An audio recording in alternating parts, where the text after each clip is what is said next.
Hello everyone, welcome back to our channel. Bex here today to do a book to movie comparison of The Voyage of the Dawn Treader.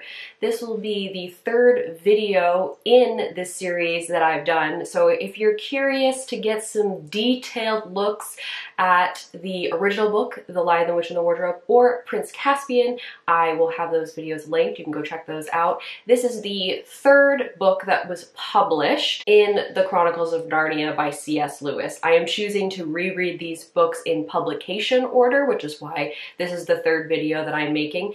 This is also the third and last book in the series that was recently or semi-recently adapted.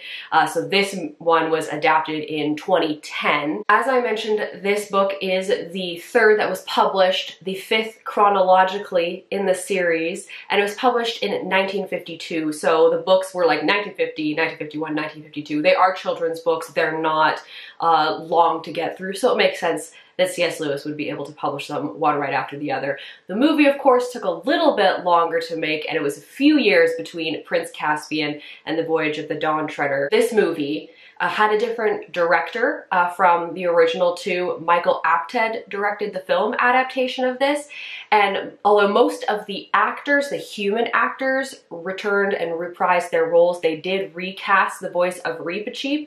Reepicheep is now voiced by Simon Pegg. The biggest addition to the cast is the character of Eustace. He is the cousin of the Pevensies. In the movie, Eustace is played by Will Poulter, who is an actor who has really grown in fame since he was originally cast in this film. I don't believe it was his first film, but it was one of his earliest ones. And so it is definitely like baby Will Poulter in the sense of where you see him today. He's done a lot of different things, including starring in Dopesick, which is a TV series that was adapted from a book. And if you're interested in a deep dive into that, I actually have a book to series video about Dopesick, so I'll link that down there as well, and you can see grown-up Will Poulter in that. In terms of this book though, I originally read it when I was 9 or 10. I was in 4th grade. I didn't have any particular memories of this one other than Lucy and the Magician's book and her going through the book. That was the only thing that stuck out to me when I was reading this. For the film, I've seen the film maybe twice, 3 times. I don't think I saw it in theaters because I was 18 by the time this film came out. I was kind of growing out of the series a bit, and I know that personally I was just a bit disappointed that the Pevensies as a foursome weren't going to be in the movie anymore. It was just going to be Edmund and Lucy. So I did eventually watch it, and I rewatched it again for this, obviously. So I've seen it at least twice, maybe 3 times. The basic plot of both the book and the movie is pretty similar. We have Edmund, Lucy, and Eustace getting sucked in to Narnia through a painting in Eustace's house. We get a brief mention of what Peter and Susan are up to, but they're never actually in the book, and they're just shown in brief moments in the movie to sort of establish why they aren't there. When the 3 of them are brought into Narnia, they're actually brought in through water, through the sea. So this painting that they're looking at is an ocean or a sea painting, and all of a sudden everything starts feeling wet and they kind of get pulled into the waves, and the magic of Narnia has brought them to this sea as Prince Caspian and his crew are sailing by on the Dawn Treader, and they get picked up and brought aboard. And in the Narnian world, it's been like 3 years or so since they've been there, so Prince Caspian's a little bit older. In our world, it's been about a year, so there's not too much of a time jump, which is very different from the time jump from The Lion, the Witch, and the Wardrobe to Prince Caspian, because that was about 1,300 years. So yeah, the complete opposite end. It's only been a few years in Narnia. Eustace is a horrible, horrible character in the sense that he is just an annoying twat.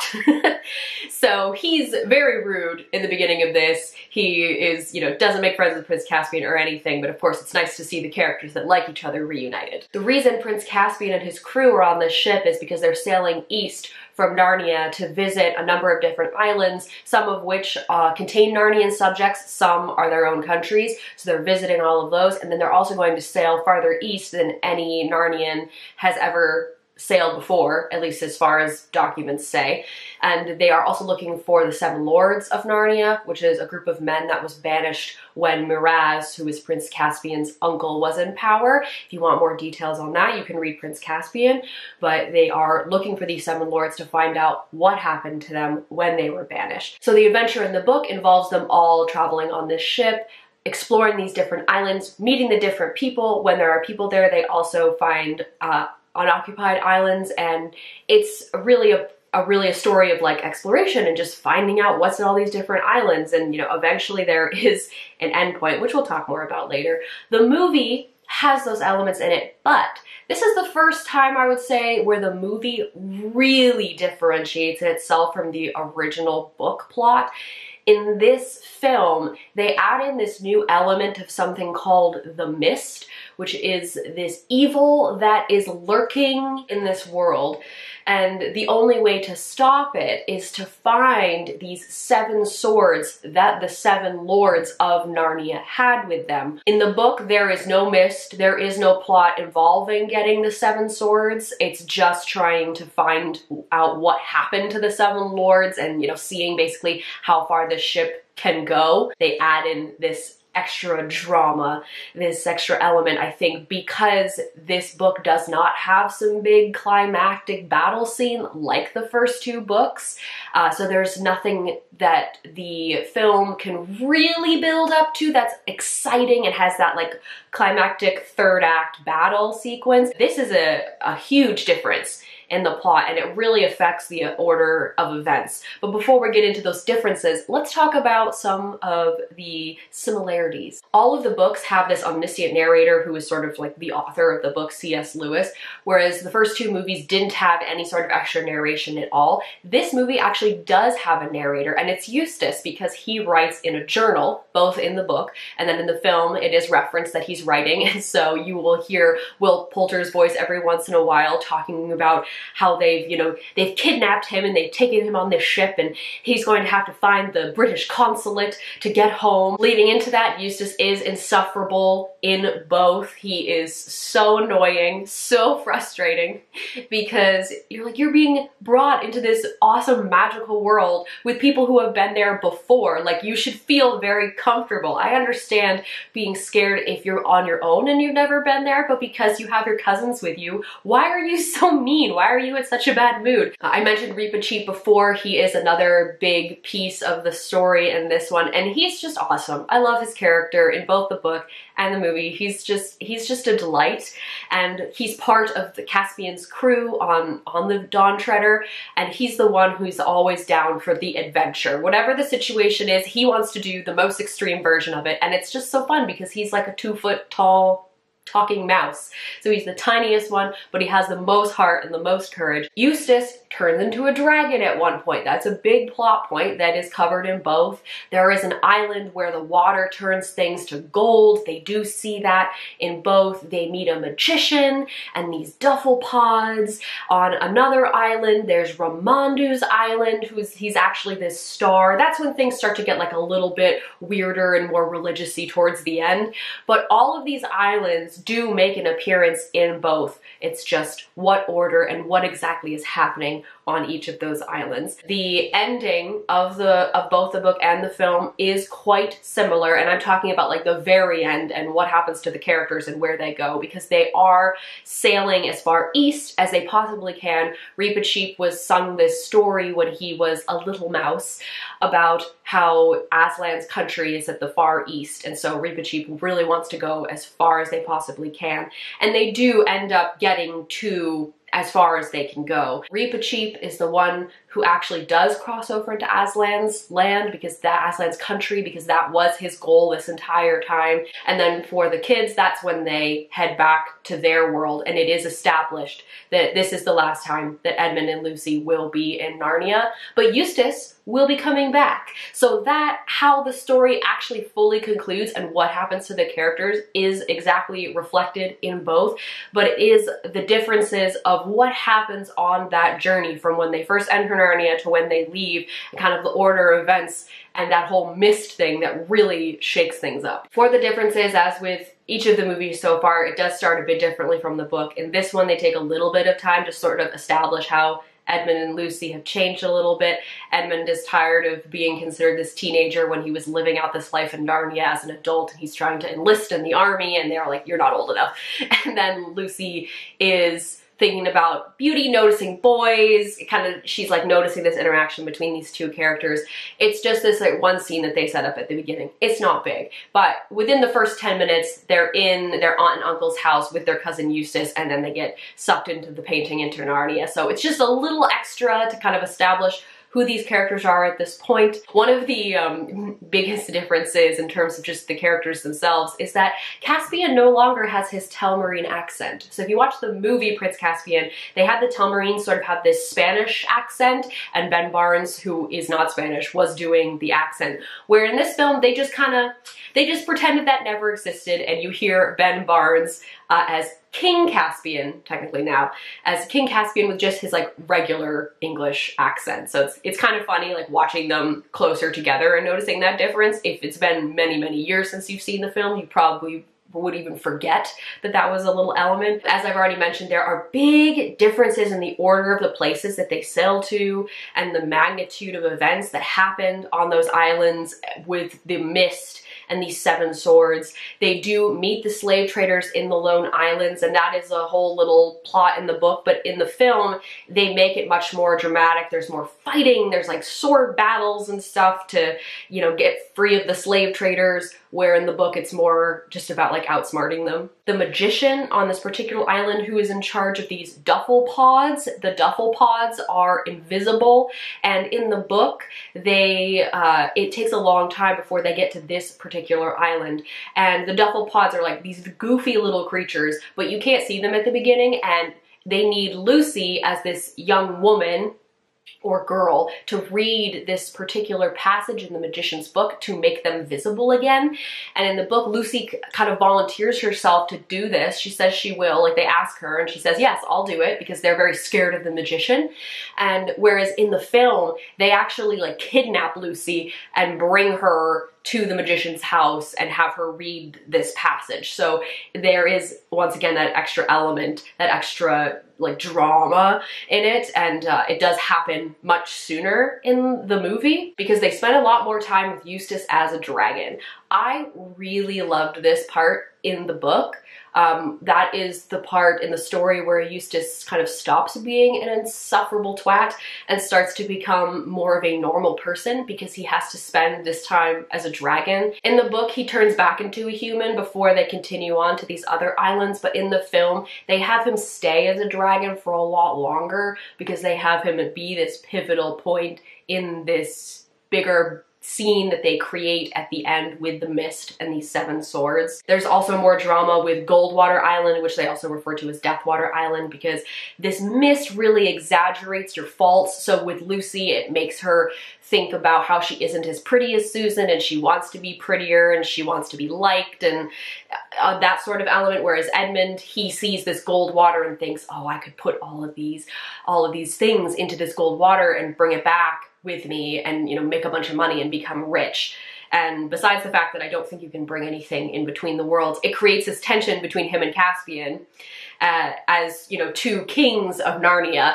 And so the mist really plays up this tension. So these elements that did exist in the book are just amped up for the film, which makes sense. That's a pretty common thing to do. In both the book and the film, there is something called the Dark Island. I really enjoyed how this was portrayed in the book. It was basically this mass of black, and they, with Reepicheep's encouragement, decide to sail into it. And it's just this like vastness of nothing.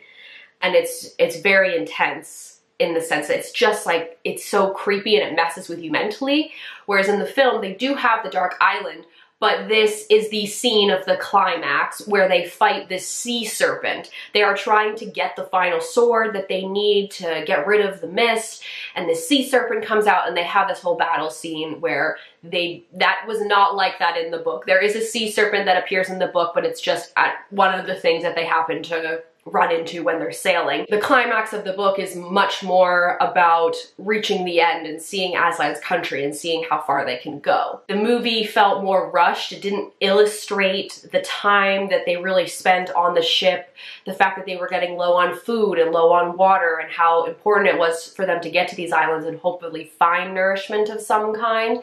And so they really didn't lean into them exploring the islands and the actual survival on the ship, because they did have so much of the plot focus on finding these swords and getting rid of the mist. As is often the case, there's usually some elements that they decide to leave out. One of them was the British colonialism element of it.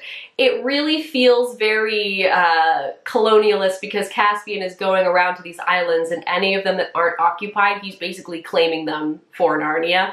And yeah, I mean, it kind of makes sense that would happen, but I was fine with that not being in the movie, just because it felt a bit awkward now. I mean, this book, like I said, was published in the 50s, and so different mentalities. Eustace, I would say, is more entertaining in the film. I really think that Will Poulter's like facial expressions and body language really adds to his character in the film, and even though he was still insufferable, he was funnier and more interesting to watch than he was to read about. The last thing that I really liked that the movie did was they gave a female character a name. In the book, Ramandu, who is this star that has come down from the sky and is now living as this old man, he has this island. It's the last place they stop before they go all the way to Aslan's country. Ramandu's he's very associated with Aslan. He has a daughter who is presumably also a star, but they don't really get into it in the book. And in the text, she has no name. And what makes this really egregious is that her and Caspian sort of have this connection. And at the very end of the book, it talks about how Caspian sailed back to the island on their way back from Aslan's country, heading back to Narnia. She goes back with him to Narnia. They have a bunch of kids together. And C.S. Lewis never once mentions her name. She's just Caspian's wife. And I was like, come on now, you couldn't think of a name for her, and she is like super important to Caspian's life. Just all you needed was to throw in a name. Whereas in the film, they actually do give her a name. They don't even get into the whole plot of Caspian marrying her and like her bearing all of his children sort of thing and continuing on the line, right? They just show in the movie that they have a bit of a connection, but they actually give her a name. C.S. Lewis is a Christian writer, and these books have a lot of ties to Christianity. I have to mention where those fall in the story. So I would say this was the most toned down of the 3 books so far in terms of all of, the little Christian elements. It does get heavy towards the end, but I feel like we have a longer time in the book before it really like smacks you in the face. Aslan does pop up. He kind of helps in moments of need. He's a little bit of a convenient scapegoat in some ways sometimes, but it's sort of like, I guess it's supposed to be like them praying and asking for guidance and help, right? And then it's like, oh, this thing happens and it helps them. The hardest hitter was at both the very end of the book and the film, when Edmund, Lucy, and Eustace are going back to their world, and he's told Edmund and Lucy that they're not coming back anymore. They're not coming back to Narnia. And they're upset. They're like, will we ever see you again? And Aslan basically says, in your world, I have another name. Whether that's Jesus, God, I don't exactly know, but it's just really, really laid on thick there. Overall though, much more toned down. I didn't really feel like I was being bombarded with it until maybe the last third, maybe even the last fourth of the book. To wrap up my thoughts on all of that, this was actually the first time where I enjoyed the book more than the film. I gave the book a 3.5 out of 5, which is the highest rating that I've gave any of the books so far in the series. The book has one of the best opening lines of all time. There was a boy called Eustace Clarence Scrubb, and he almost deserved it. So that's a fantastic opening line for a book. I really like the adventure aspect of this story, never knowing what you're gonna find on the next island.